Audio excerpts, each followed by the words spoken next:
I'll call to order the June 9th, 2026 North Carolina Local Government Commission meeting. Welcome everybody. A whole room here, and we have a number of people online. So for commission members, any questions? I think we have someone from almost every unit available. So feel free on that note. With that, let me turn it over to Cindy to call the roll and then describe the meeting procedures. Thank you. Good afternoon. Cindy Aiken, Assistant General Counsel. We will start calling roll with Secretary Marshall. Here. It's here in person today. It's Auditor Bolick online. Back. Secretary Wooten. Here. Thank you, sir. He's participating virtually. Mr. Brown. Here. Also present virtually. Thank you. Ms. Hoffman. Here. In the room, Mr. Hughes. Here. Also in the room, Commissioner Johnson. Here.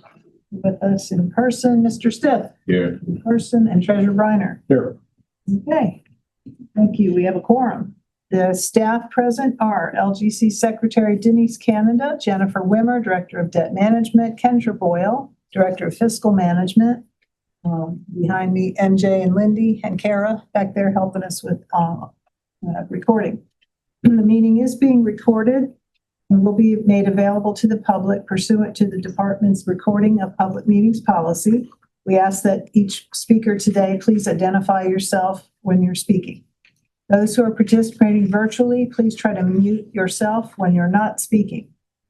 The agenda for today's meeting is posted on the website at the LGC page of www.nctreasure.gov. If we have any changes or a change to the order in the agenda, that will be announced during the course of the meeting. As per usual, we will take all votes by roll call. Without objection, members, we will consider that your motions and your seconds are a yes vote unless you wish to make a change on that during the course of the roll call. Welcome to our guests and visitors. We ask that you just keep in mind that the microphones in the ceiling are extremely sensitive, and you're very welcome to quietly go to the lobby if you need to have a private conversation. Thank you very much. That's it, and I'll turn it over to the chair. Thanks so much. Please join me in the Pledge of Allegiance and salute to the flag of North Carolina. Pledge allegiance to the flag of the States of America, and to the republic for which it stands, one nation, under God, indivisible, with liberty and justice for all. I salute the flag of North Carolina and pledge to the old North State love, loyalty, and faith.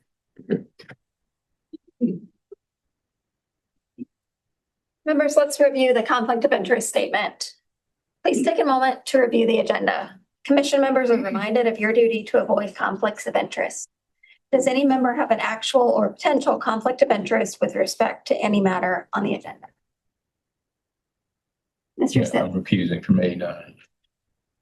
Item A9, which is the Medical Care Commission. Any other conflicts of interest? All right, hearing none. Moving on to the minutes from the May 5th, 2026 meeting. Looking for a motion to approve the minutes. Second. Mr. Hughes, Mr. Stith, any discussion about the minutes? All right, Cindy, will you call the roll? I certainly will. Thank you. May 5th minutes, Hughes and Stith. Secretary Marshall. Aye. Secretary Wooten. Aye. Mr. Brown. Aye. Ms. Hoffman. Aye. Commissioner Johnson. Aye.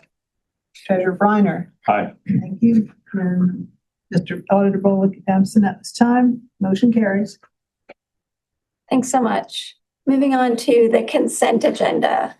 This will be Asheville through the North Carolina Capital Facilities, NC Central item, but excluding the item for the North Carolina Medical Care Commission.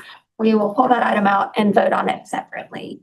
So looking for a motion to approve the consent agenda. Move consent. Mr. Stith, Hoffman, any discussion about these items on the consent agenda? All right, hearing none. Cindy, can you call the roll? Yes, thank you. Consent agenda is attachment A, with the exception of the Medicare Commission item So, Steve Hoffman, Secretary Marshall. Secretary Wooten, Aye. Mr. Brown, Aye. Mr. Hughes, Aye. Commissioner Johnson. Treasurer Briner. Aye. That motion carries. Mr. Chair, move approval of the medical care commission item. Is there a second? Second. Thanks so much. Second from Mr. Hughes. Mr. Hughes, okay. Any discussion on the medical care commission item pulled from the consent agenda? Hearing none. Cindy? All right. Medcare Commission item, motion Marshall, second Hughes. Secretary Wooten, Aye. thank you. Mr. Brown, Aye. Ms. Hoffman. Aye. Commissioner Johnson. Stith recused. Treasurer Briner. Aye. Motion carries. 7. Thank you. All right, moving on to the consent agenda non-action items. Jennifer, will you walk us through these items? There's no vote needed. It's informational. Correct. The 3 items are standalone refundings for savings, which are combined on another attachment for all the ones that have come since July of 2025. But these are the most current, and it's Greenville Utilities with a present value savings percentage of 7.54, Wake Forest University with 7.35%, and Wilmington with 3.77%. Thanks so much. Any questions about the standalone refundings for savings, again, under the policy adopted by the LGC last July? Glad to see people are doing it. Good. As Jennifer mentioned, there is a full summary in your agenda packet that we'll get to a little bit later, talking over all of the items, and so you can get a comprehensive view of the impact of that policy change since last summer. All right, moving to attachment B, individual discussion item for Cabarrus County. I will turn this over to Jennifer to explain the item. Thank you. This item is a request for $200 million in limited obligation bonds to construct for the county a new elementary school and a replacement for a high school. We want to let you know that they can afford this debt specifically. We do recommend it for approval. We've had continuous discussions with the staff and commissioners that provided any information that we've asked for, answered questions, and they actually came to Raleigh to have a face-to-face meeting with us to walk us through their debt model. So we do want to mention those things. We do also, though, have concerns about their debt management generally and their long-term debt affordability. So I just wanted to go over some of those items.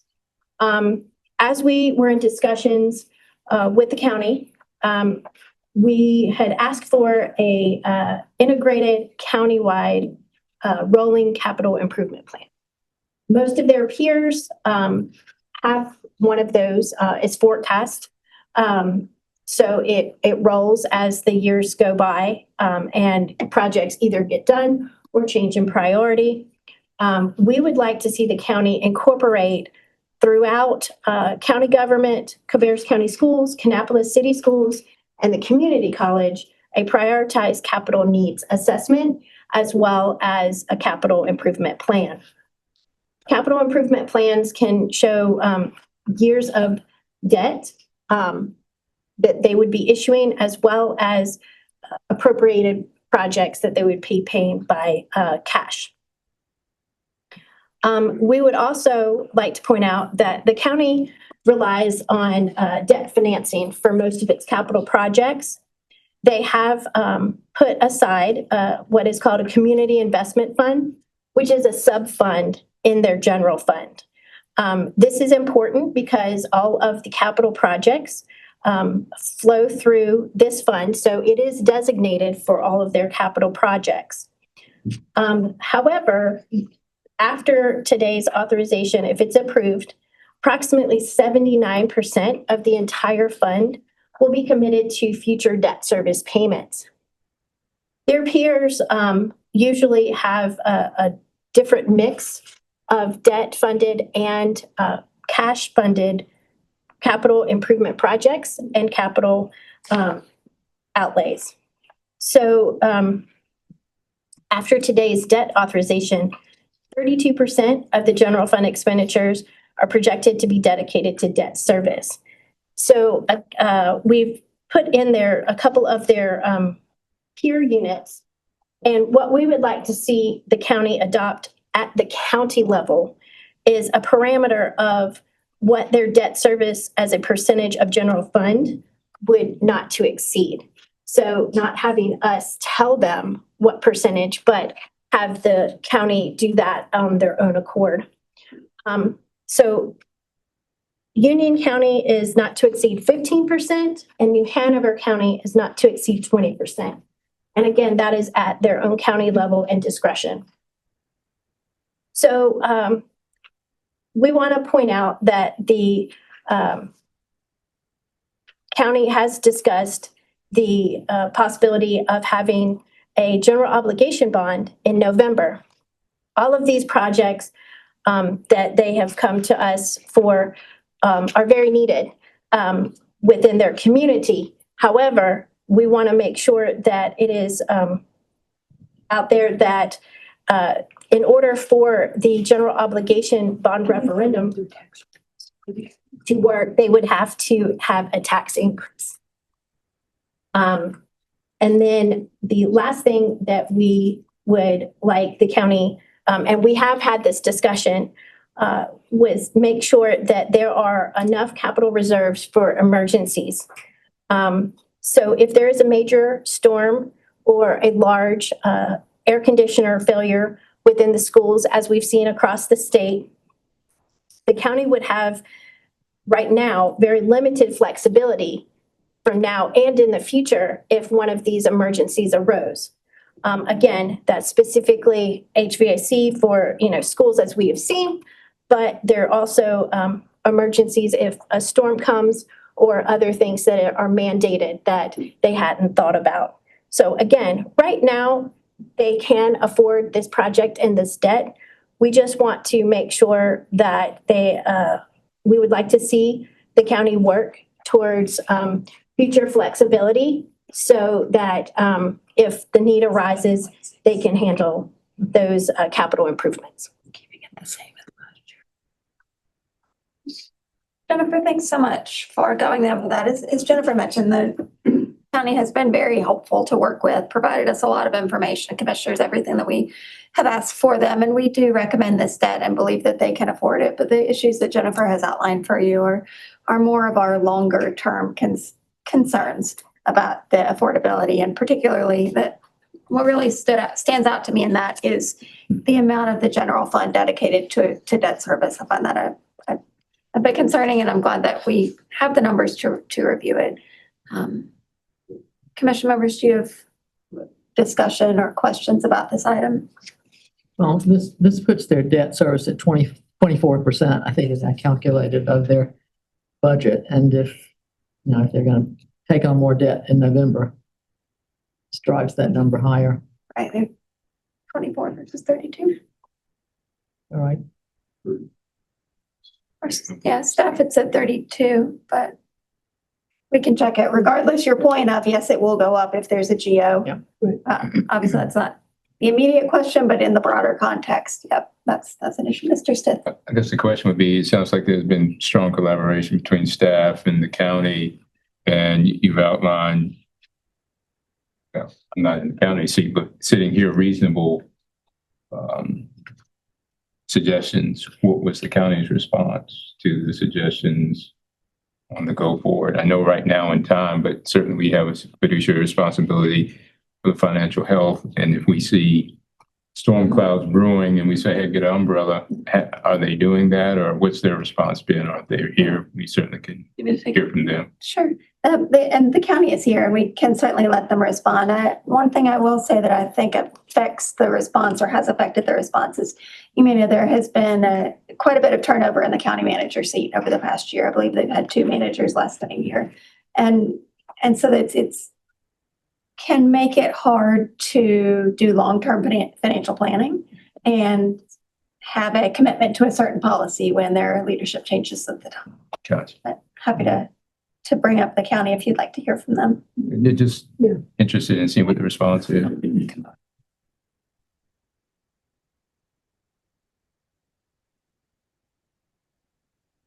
Thanks again for being here. I'll let you guys introduce yourselves. I'm Kelly Sifford. I'm the interim county manager. Ian Patrick, County Commissioner. Jim Howden, Finance Director. We appreciate all of the time that staff has spent with us. We do, we're carrying debt, but we do have a plan for that. We have a CIF fund. We're AAA rated, 3 agencies. So we've been managing it. We do have a plan. Obviously, the GO bonds and will cause the taxes to go up, but that would be a voter approved action. Right now, everything we're doing is without raising the taxes. We have the ability to do that. We have a dedicated amount going into this fund every year in addition to sales taxes earmarked for schools. And so it sounds like the GO bond is going to take care of itself because voters will decide one way or the other. And that's, Yes, sir. have history of being supportive of that. What about the first 2, kind of a capital improvement plan and your reserve fund? Because Yes. by definition of a rainy day, we don't know what's going to happen. All we know is going to happen one day. We don't know when. So what about those 2? So the capital, before the rated A fund, we do hold 15% at the county in reserve rather than the 8 that's mandated by the state. We do have plan. I've submitted the budget with the 29 million in PAYGO projects for this coming year. I've discussed with the board the possibility of a debt manager in the upcoming to help us with that. What's the other question? I think the policy. Oh, internal policy. which- Yes, so Yeah. the CIP, sorry. So the CIP, I do have a CIP plan.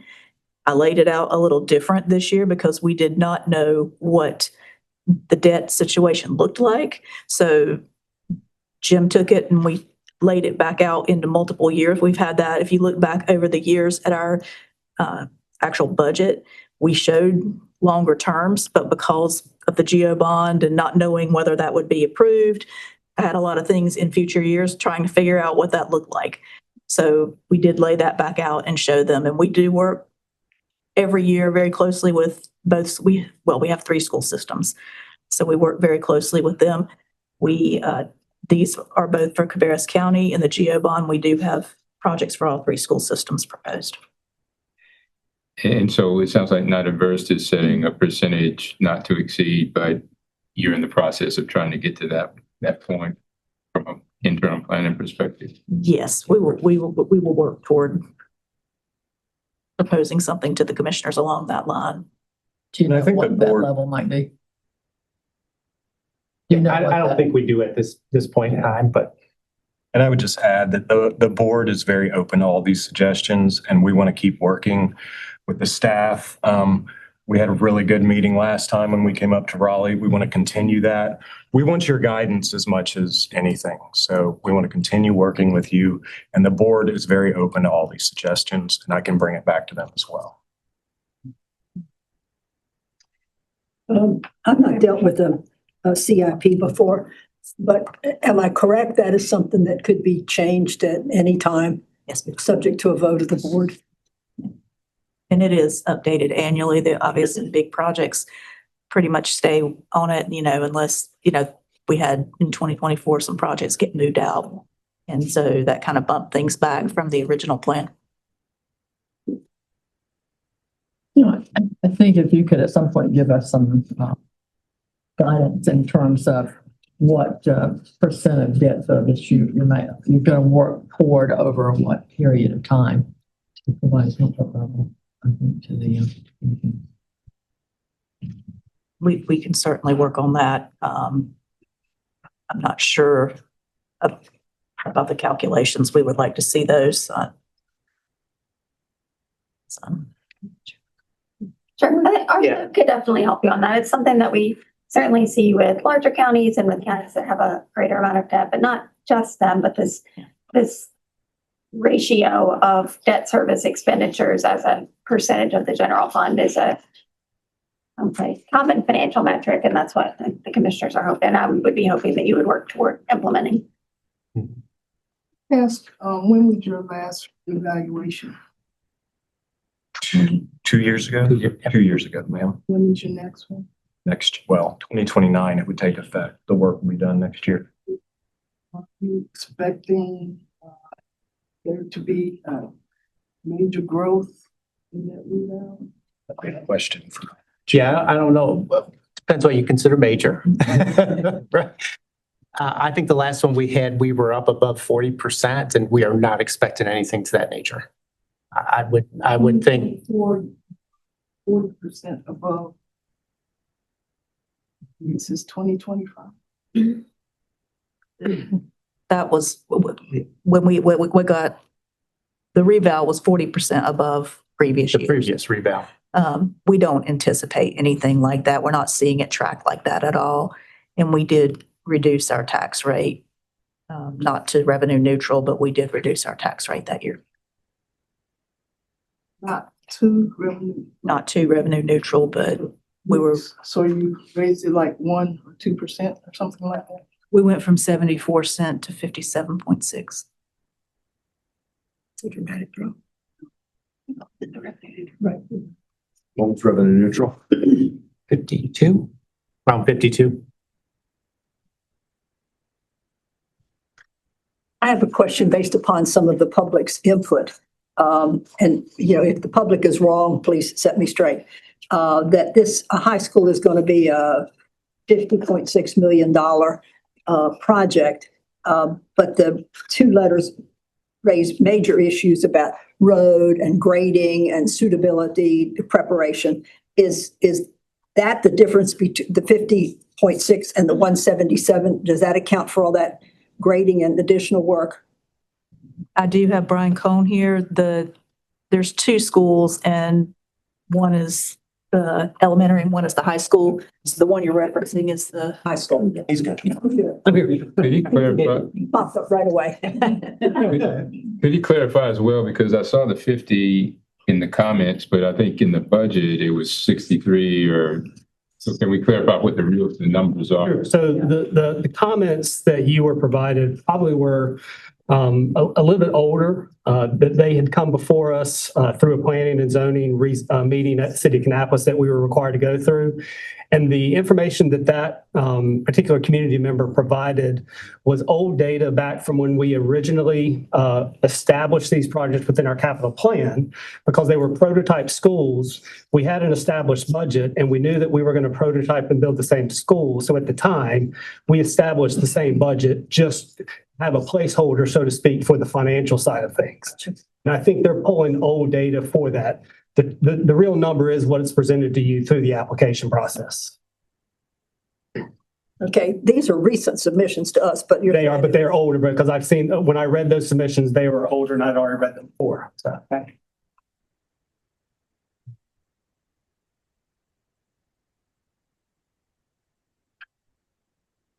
Commission members, other questions or discussion about the Cabarrus County item before you? You compare notes with other county commissioners, particularly Union County or other folks who are dealing with the same growth rates that you are, the challenges that are attendant to that. They get to very different financial places than you have. What do you learn in those discussions that's applicable to your situation? There's a lot of different factors, I guess, that go into what's built, how it's built, where it's built. You know, the timing, I think, is one thing. You know, a lot of the projects that Union County did were a number of years ago, not as many recent, and things were a lot cheaper before COVID. And we have built a lot around the COVID and since time. And so I think, obviously timing is everything with construction and that it just hasn't gone down in any reasonable way. So I think timing has been an issue for us. So obviously capital planning and trying to get ahead of some of those concerns, would be something we would like to do a little better. But obviously, with the debt situation as it is, we have to time that out and work on, getting the GO passed so that we can proceed with other projects and do it in a timely manner. I know we're not talking about the GO today, but what do you envision in terms of the sequencing of launching the GO process and adopting a tax increase if that's the route you decide to go? Well, I think part of it is it's going to be timing because obviously we would not take all of that out day one. You're going to, stream that in as needed. We are working with the Kannapolis City Schools because they're partially in Rowan County, so they will have to participate. So we have to kind of wait on them to get to where they need to be. So not all of this is going to happen day one. So it would be a phased approach, I would think, over probably 2, 3, 4 years. Speaking just for myself, I think I will be supportive of this debt motion, but I would be very skeptical of a GO bond in the fall without some assurance that there's incremental revenue. As speaking again, just for me, I don't really want to pay any more taxes. I think all of our governments have a duty to be more efficient with capital, but that's what you and your citizens decide. It's not our job to second guess you. But I think this group will be very curious to ensure that there is revenue to support any future debt if this fact is approved today. Thank you, Mr. Treasurer, for your support, and we'll make sure we come back to you with solid plan of action for these items. And I'll just add, Brian and his team does a really good job of keeping costs down on these projects. I'm just a lowly architect in my day job, and I've watched these prices skyrocket myself. And the other thing is we're at GMP and pre-GMP on both of these projects, so we're good to go. And we don't want to kind of wait and rebid and just watch those prices skyrocket. In my job, well, we used to carry 2% inflation year over year for construction projects. I'm carrying 6 or more. Yeah, it was a different time, wasn't it? Yeah. Thank you for your support. Thank you. Any other comments? Members online, any comments or questions?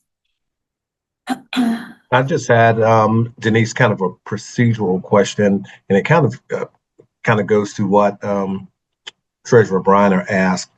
In situations like this, where there are kind of peer counties that may be similar situated, or peer counties that have gone through a similar situation but have come out positively, does our staff typically try to connect other peer, so that a county manager can talk to another county manager, a county commissioner can talk to a county commissioner, or do we just lean on our staff to do all of that?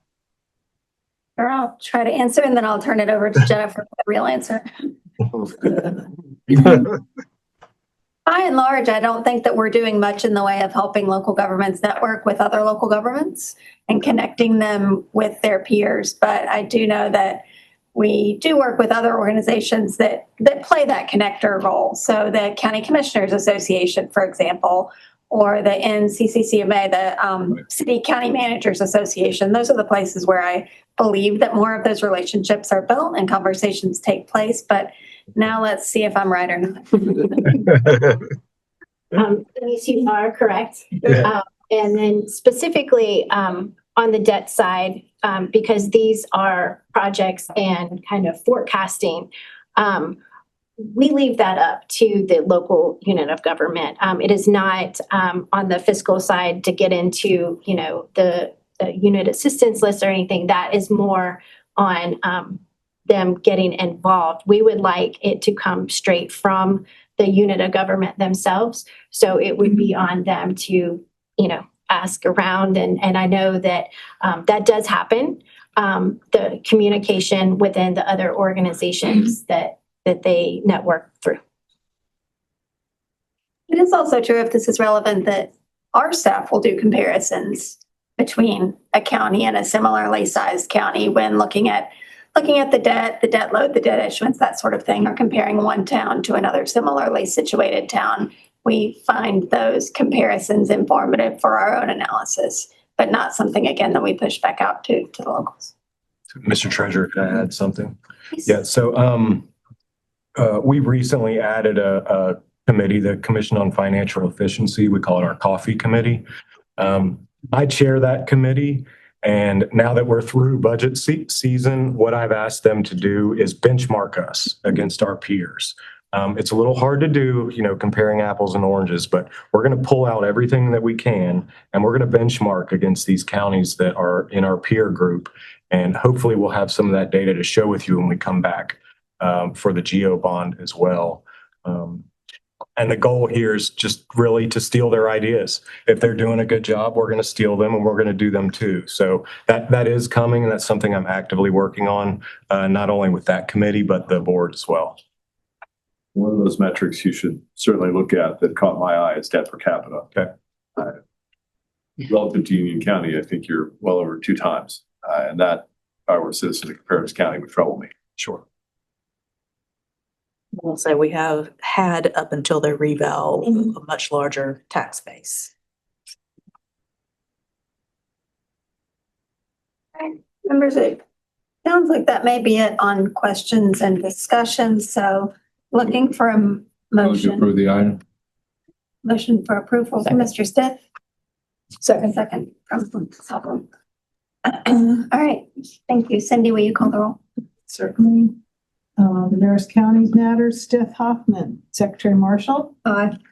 Secretary Wooten. Aye. Thank you. Mr. Brown. Aye. Thank you. Mr. Hughes. Aye. Commissioner Johnson. Aye. Treasurer Briner. Aye. Thank you all. Motion carries. Thank you all. Thank you for coming. Just turning to attachments, the 2 UAL units that are before you for debt today. I'll turn these over. Let's start with Lucama. I'll turn that one over to Jennifer and then to Kendra. And we'll do a vote on each item separately. Thank you. The first unit is Town of Lucama, and they are coming for a state revolving loan in the amount of $967,500. You'll notice that these are FPIC units, and they're on the UAL, but they do not fall to the category of only because they're UAL would they come, because of the loan size for this particular one.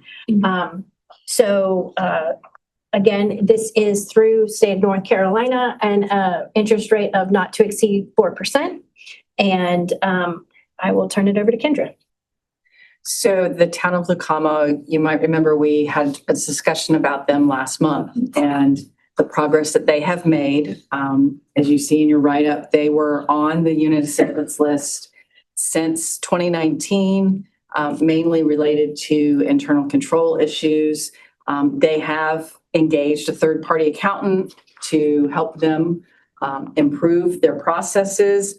That has resulted in them getting caught up on their audits. And we believe that they have addressed the primary factors that have led to their placement on the assistance list. And so again, this month with this debt, we and LGC staff don't foresee there being any issues with them servicing this debt. Thanks so much, Kendra. Looking for a motion and then we'll do discussion. But I didn't catch it. A lot of seconds. Hughes was. I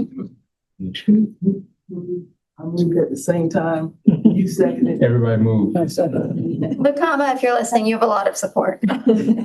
All right, thanks so much. Any discussion? Sorry. Hughes Johnson. Yes, I think that's right. Discussion or questions about this revolving loan? All right, Cindy, will you call the roll? Certainly. Comma, their own, application, Hughes, motion by Hughes, second Johnson. Secretary Marshall. Aye. Secretary Wooten. Aye. You, Mr. Brown. Aye. Ms. Hoffman. Aye. Mr. Stiff. Aye. Thank you. And Treasurer Briner. Aye. Motion carries. Thank you so much. So let's turn to Northampton County's $2.7 million lease financing. Jennifer. Yes. Northampton County is wanting to, or actually it's in the process of building a new high school for 400 students. This transaction is a little bit on the complicated side with the amount of sources and the transaction type. Most of the funding has already been secured by a needs-based funding from the General Assembly. They are putting also their sales tax refund towards this, and then they are using new market tax credits. The organization of that can be probably gone into detail if there's questions. We have their bond counsel present. However, the amount that is needed to complete this transaction is the not to exceed amount of the $2.7 million. So the actual school is $68+ million. But the amount that this new market tax credit lease payment would be $2.7 million. So Northampton County is on the unit assistance list. And I will say that the reason for them to be on the list is related to internal controls. Their financial health is strong. They concluded their fiscal year 2025 with a 58.93% fund balance available. So the challenges for them are all related to complying with internal controls and best practices surrounding statutory compliance. Now, a lot of those challenges have been due to the same things that we hear over and over again with turnover and staff availability to meet the needs in this category.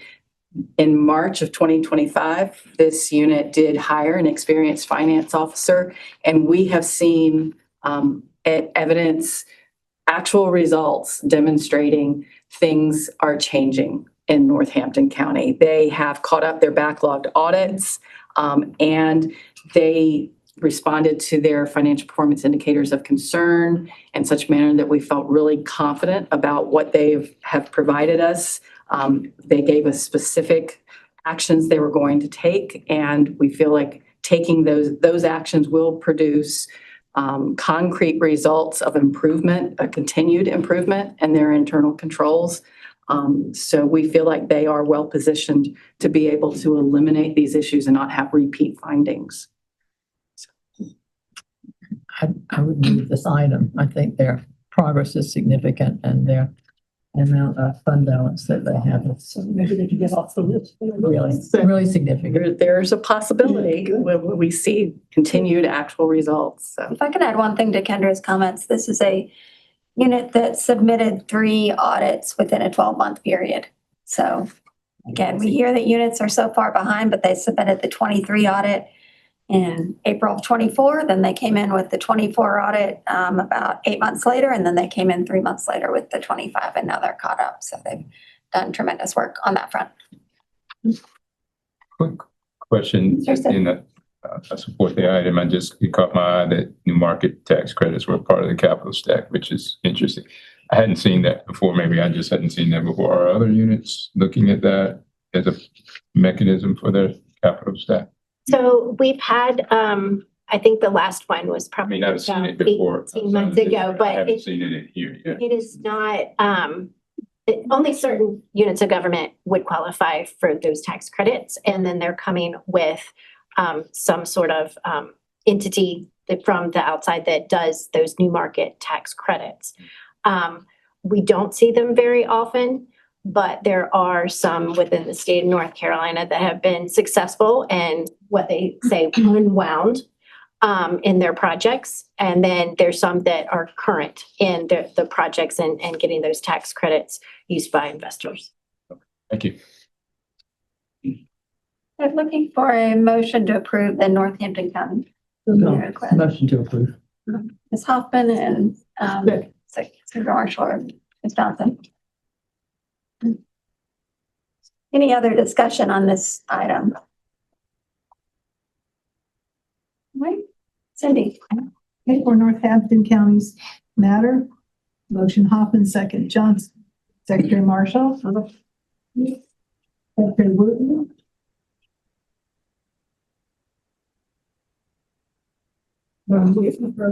We didn't hear you, Secretary Wooten. Oh, aye. Thank you. Okay, thank you. Mr. Brown. Aye. Thank you. Mr. Hughes. Aye. Mr. Stiff. Aye. Treasurer Briner. Aye. Thank you. Motion carries. Thank you. Moving on to attachment D, the FPIC unit. You saw in your packet, this is a debt approval request by Greensboro. It is not that common that your FPIC units will be one of the larger units in the state. I'll turn this over to Jennifer to explain the item and Kendra to explain the financial performance indicators of concern.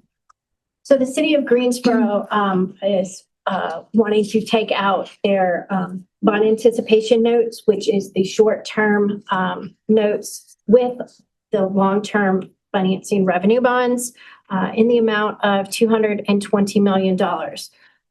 You'll see in the sources and uses that a considerable amount of those funds have already been pulled down and used. So they're just trying to set them for long-term payments. These projects are all underway and they have several different, the project descriptions list not only types of projects, but throughout their service area. So I'll turn it over to Kendra for the finance. Okay. So we have laid out in your packet those items that we noted of concern in the fiscal year 2025 audited financial statements, and then giving you a summary of the response from the unit that they are required to provide to us. There were 3 areas that had financial performance indicators of concern, and I want to start with the last that's in your packet: the material weaknesses, significant deficiencies, and statutory violations. So the city's response to these items was that they would need to start an earlier year-end procedures, have a procedural checklist to address things like revenue recognition issues that they had in multiple funds. And then also they talk about cross-training and staff training. And it's of note that in fiscal year 26, they had a finance officer retire, a deputy finance officer retire. So taking that plan of action, I think, is going to address some of these things that we saw in their audit report as material weaknesses. One item of note is that they did have a statutory violation for expenditures exceeding appropriations in their employee risk retention fund. And as part of the explanation of that, they cited rising claim cost, and really the action that they would need to be taking on this is the implementation of procedures to improve their monitoring of expenditures, because that's the process that broke down, that resulted in the budget violation, is the monitoring piece of it. So we felt like that their response, that these things done efficiently and effectively, timely, will address the concern. Taking you back to the first page, there were 2 items related to fund balance available. They were that the fund balance available as a percentage of expenditures was below the threshold that we set for units at this level of expenditures. The other was the use of fund balance, and that they had a negative change in their fund balance of $13 million in fiscal year 25. The fund balance available as a percentage of expenditures, our threshold is 25%, but it's worth noting that the average for units at this expenditure level is actually 46. So this 25 is just the level that where we start to become concerned. And for 3 years, they have been below the 25% level. In fiscal year 24, their response was, we recognize that we need to increase our fund balance, and we have a plan in place to do that between now and 2030. But then when we look at actual results, their trend is still going down below the 25%. So that's what has brought about our concern on this, is that while they have a plan, it is going to take time. It's also continuing to see the downward trend, and the actual results are not giving us evidence that the plan will work. So I think that was something that I needed to bring forth to you all. Also, another use of their fund balance that they have been appropriating is for things that are, although they're capital in nature, they're recurring capital in nature. Last year in fiscal year 25, it was putting aside money for fire trucks and then leases that for things that these are going to recur year after year, and is not what we recommend as a good use of fund balance. So I have had conversations with the city. There's indication that fiscal year 26 actual numbers are going to show another decrease in fund balance available. So that leaves them the 27, 28, 29, and 30 to show us that they are going to improve. Fiscal year 27, they've put together a budget. And I don't want to steal their thunder. If you have questions for them, that they probably want to address what they've got in their fiscal year 27 budget to address this. So I assume that they're on the line. But it has fund balance appropriated to balance the budget. It does, yes. Thank you. Larry Davis is supposed to be on. Commission members, are you looking for questions, or are you interested in hearing from the city? What would you like to do next? My question probably is to hear from the city, because those two in particular, I think that's a pretty long timeline on the first one, and the second one is certainly disconcerting. And based on their response, I had a couple of follow-ups, but I'd like to hear what the cities. Okay. Mr. Davis, Assistant City Manager Davis, are you on the line, or anyone else from Greensboro? You can unmute yourself, right? Mr. Davis is not online, but I have unmuted the principal analyst, Ms. Hayes. Okay. And I have another analyst, Donna Craig, that will unmute as well. All right. Thanks so much. So anyone from Greensboro, if you are. Hello. Hello. We hear you. Hi.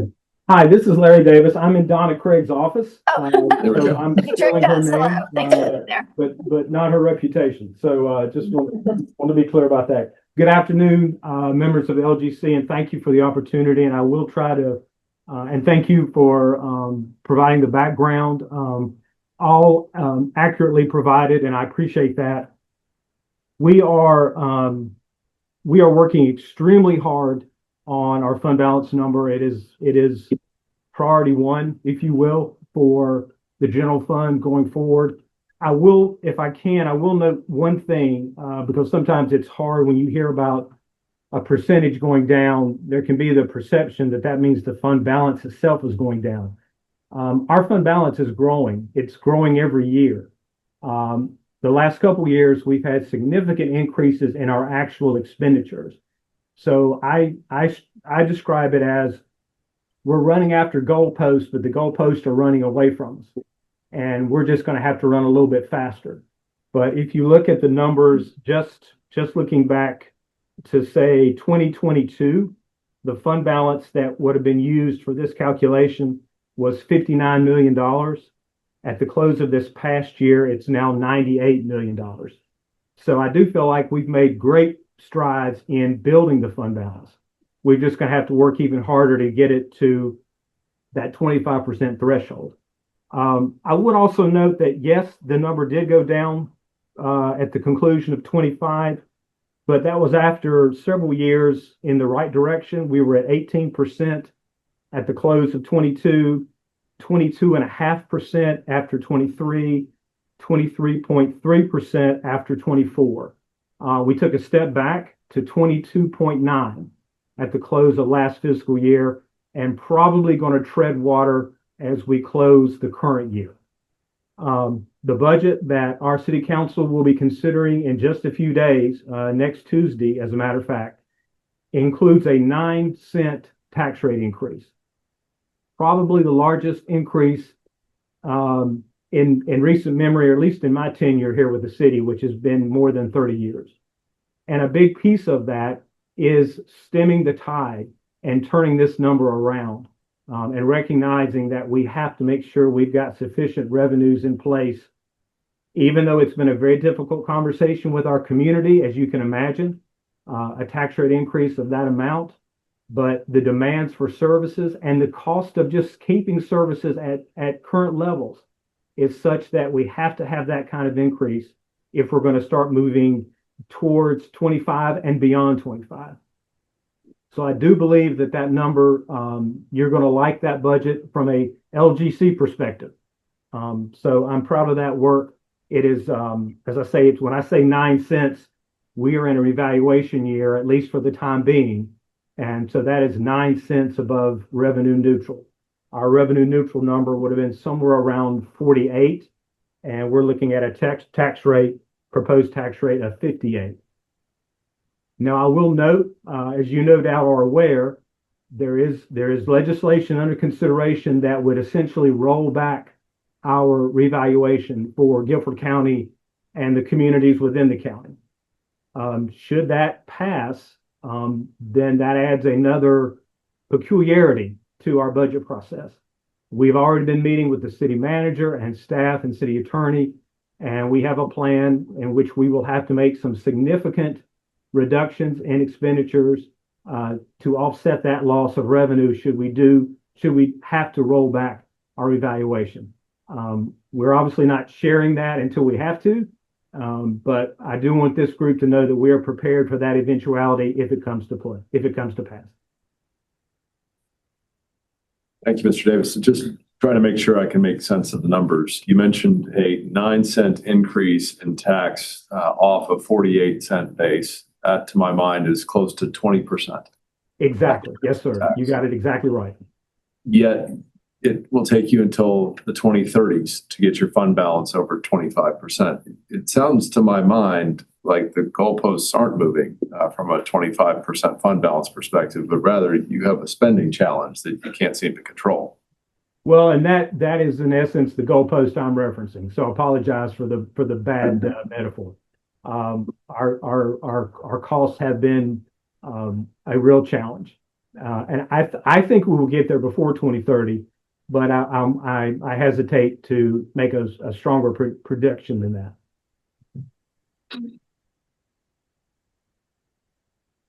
Understood. I think the treasurer put a fine point on it. Just add a couple comments. Mr. Hoffman? The city of Greensboro is experiencing significant growth over the last few years. You know, I just finished in December serving 14 years on the Greensboro City Council. In 2022, which was an election year for us because of census delay. But in 2022, our council made the commitment to get to 25%. You know, obviously it's declined, as Mr. Davis has indicated. Expenditures have gone up. But Larry and I had a conversation this morning. You know, I'll continue to want to do that too. But I think you've got it right, Treasurer. You know, you got to address the expenditure side in order to get this fund balance to where it really needs to be, and where we would feel comfortable.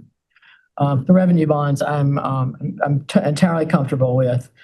I think we during the 14 years that I was on council, we increased our water and sewer rates and the outside rates nearly every year, I think, that I was on council. So I'm comfortable with that, obviously.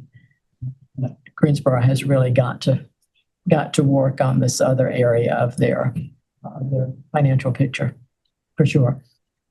And, you know, if they are coming back and want to have bonds on their November ballot, then that's that makes this even more significant in terms of addressing it. Thank you. Members, any other, Mr. Hughes? Quick question with regard to the 27 budget. Were there any efforts made in trying to control expenditures as a part of that budget that were different from prior years? Sure. Mr. Davis, do you want to respond to that? Yes, absolutely. We've made several positions, several areas have been eliminated. 3 different departments have been compressed where before you had 2, now you have 1, in which we took some fairly high-ranking, salaried positions and eliminated them. So we are working to make those kind of decisions, but make them in a way that's sustainable and logical. But at the same time, we're watching our body-worn camera contract grow by $2 million. Things like that really don't mean any additional new service to the community. It's just simply paying for the increases to keep the services that they really have expected and are entitled to. Thank you. Members not seeing any more discussion right now, looking for a motion on Greensboro's debt request. Move the item. Commissioner Hoffman, Second. second. Secretary Marshall, thank you. All right, Cindy. For the City of Greensboro Water Sewer Revenue Bonds, Hoffman Marshall. Secretary Wooten. Aye. Thank you. Mr. Brown. Aye. Mr. Hughes. Aye. Commissioner Johnson. Aye. Mr. Stith. Aye. Treasurer Briner. Aye. Motion carries. All right, thanks so much. Members, if it's all right with you, I'd like to swap around the order of the agenda and let our very patient attendees from Rocky Mount come on up and give us their updates so they can get back on the road. So I'd like to move to the City of Rocky Mount financial update. This was not an attachment in your packet, but I sent you, this was a memo I sent you over the weekend summarizing updates from the city. I have shared that memo with the staff and the mayor that are before you today, so they have seen the updates that you have given. Thank you all for being here. I appreciate it. I know you have been deep in the budget process since we last saw you. The cash situation has stabilized a bit, so we love to hear your updates on how it's going. Thank you. Again, my name is Elton Daniels. I'm the city manager. With me, I have Mayor Robertson and our finance director, Cheryl Spivey. We have some positive news, starting off with our audit. It has been submitted and accepted. This city's third-party auditor did a presentation yesterday, and we have some work to do with the FPICS, but most of the things that they've discussed have already been addressed from an operational standpoint. And there are other things that are currently ongoing that will address the other things in the near future.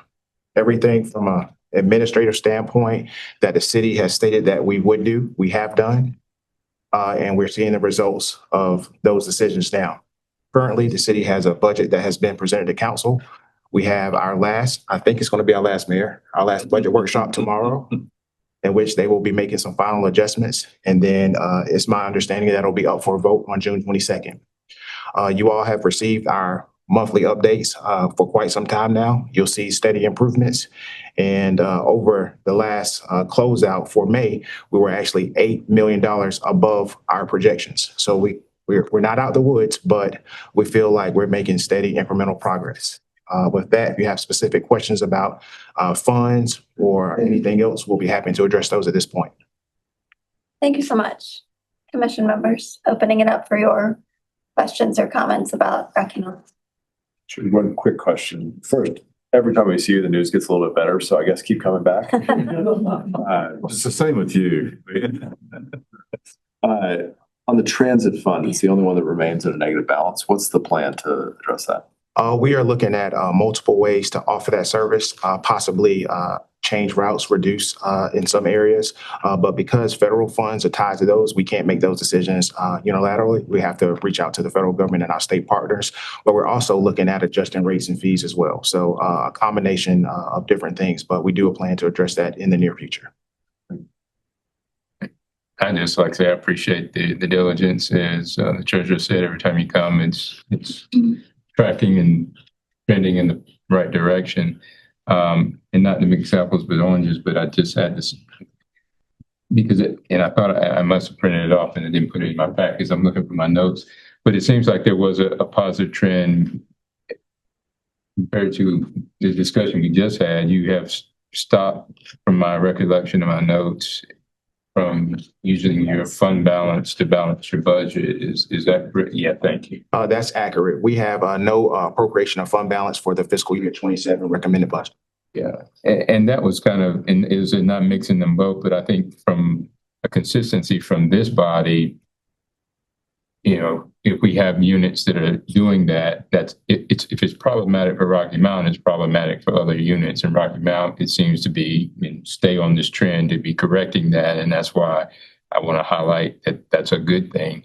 But from this body's perspective, I think we need to continue to have the lens that we're going to have that same accountability with all the units. And if it's not healthy for you, it's not healthy, period. So glad, and I did have that. Thank you for asking that question. The transit fund, but I understand that it sounds like there are multiple pieces to bring that out of the red. Yeah, and I would say across the state, when you look at anybody that's operating a transit, it's not really profitable. It's one of those quality of life things that you deal with.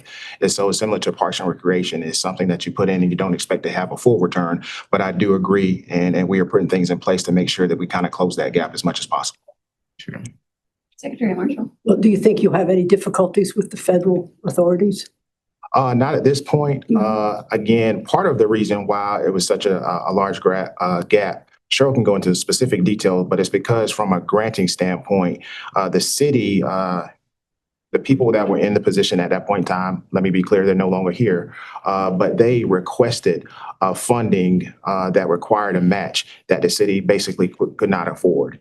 And so moving forward, we will actually only request funding that we can address with the appropriate match.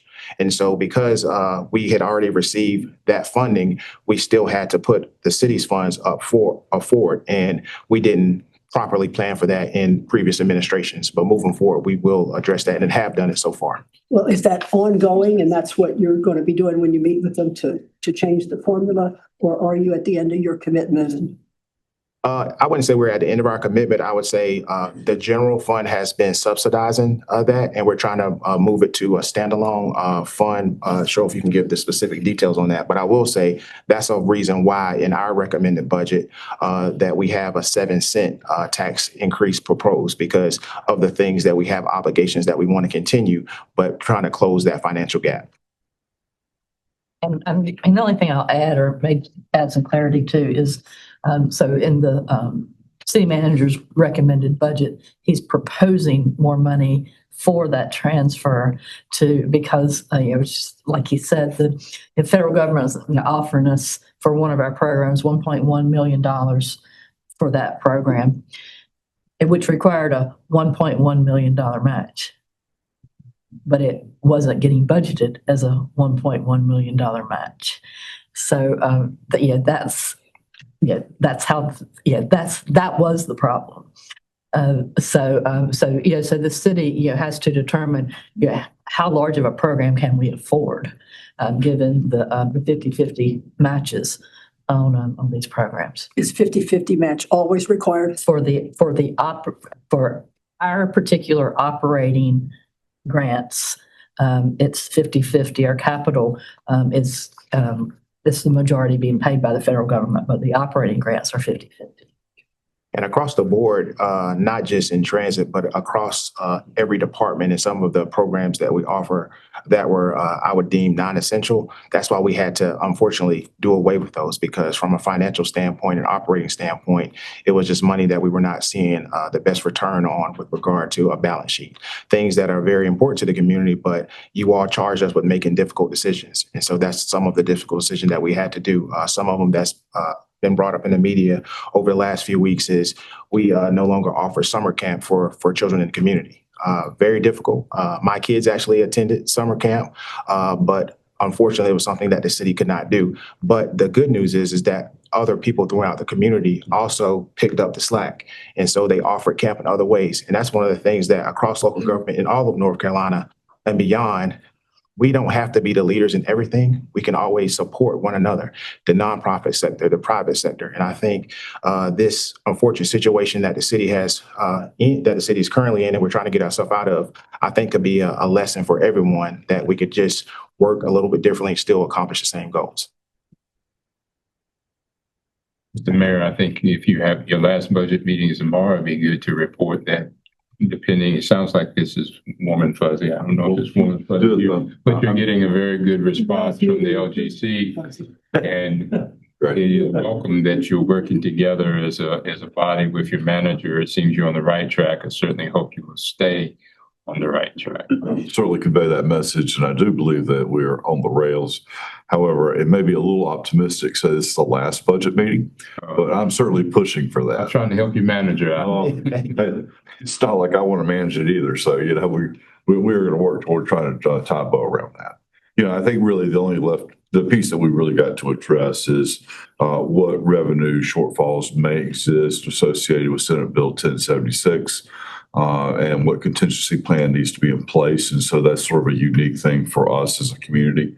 But it could be significant to us. And so that's the remaining piece to really discuss. The other items are, a prioritization kind of conversation.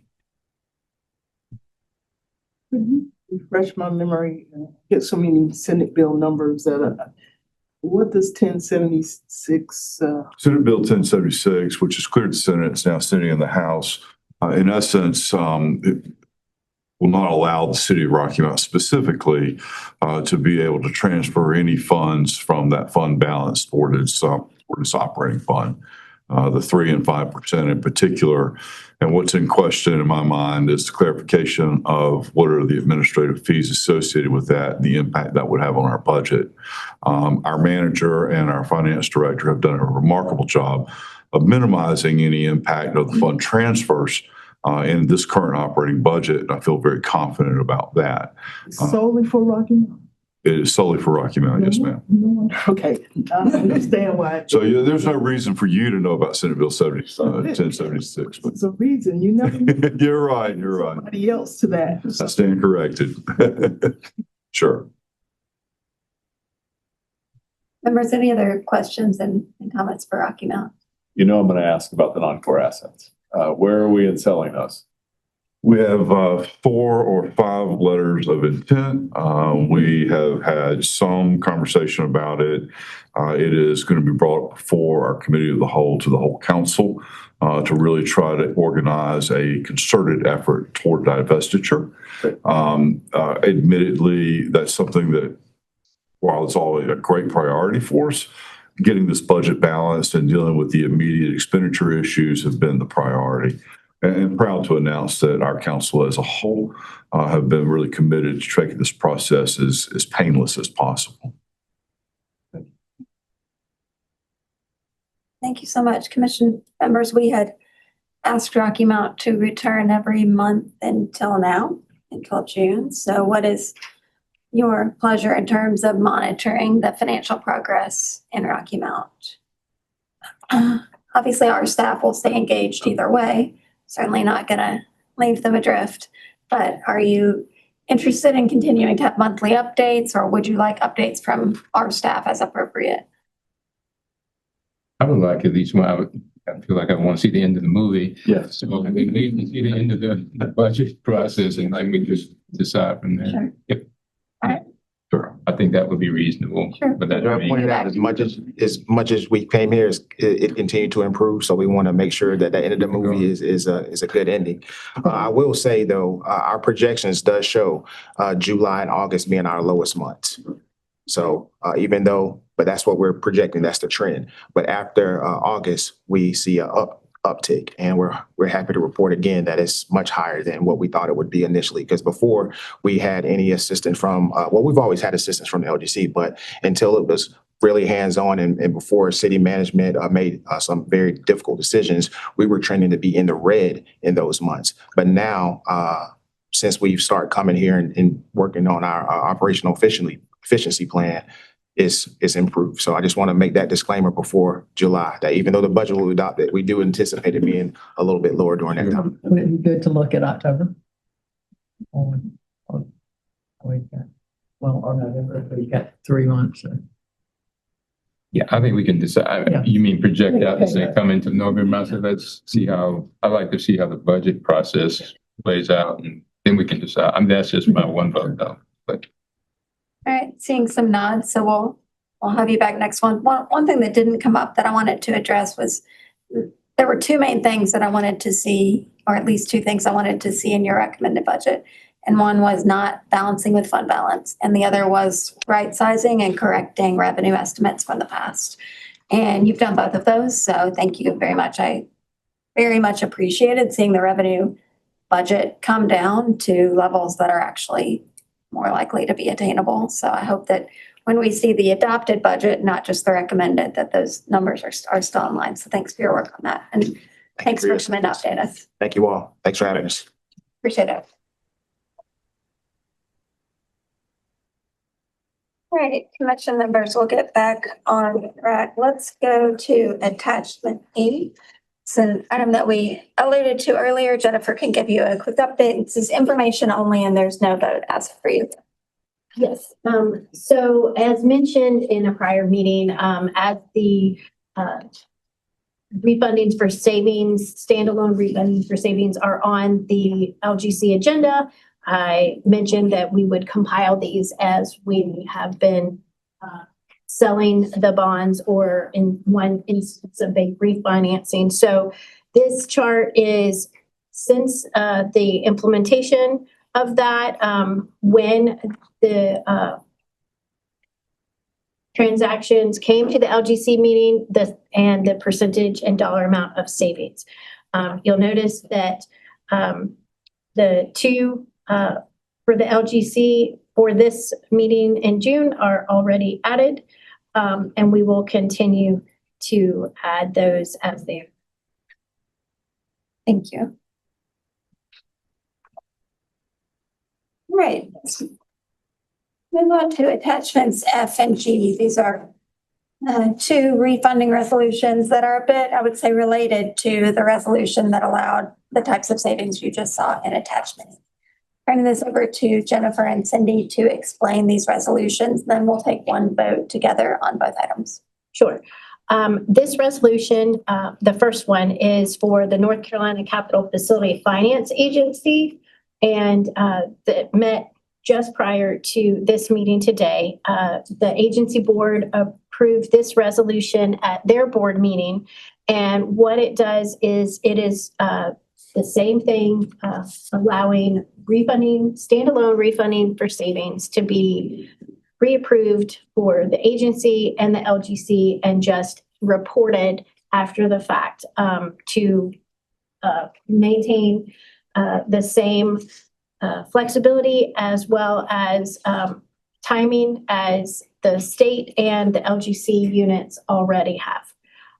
So this is, the first one is for the agency, which are, as seen, charter schools, private universities, and other things that fall under the Capital Facility Finance Agency.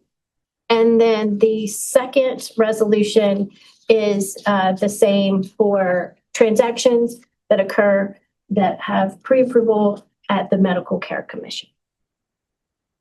Thanks so much. Cindy, did you have anything to add on? So nothing to add. Thank you. Good job, Jennifer. Very good summary. No, nothing to add unless you have questions.